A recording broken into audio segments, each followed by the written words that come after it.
Praise the lord. దేవుడు మిమ్మల్ని దీవించుగాక. ఈ దినము వాగ్దానము, నీవు బ్రతుకు దినములన్నిటను ఏ మనుషుడును నీ ఎదుట నిలవలేక ఉండును. యెహోషువ 1వ అధ్యాయము 5వ వచనం.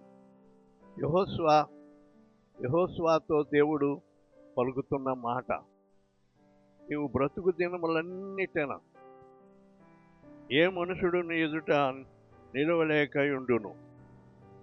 నీ ఎదుట ఏ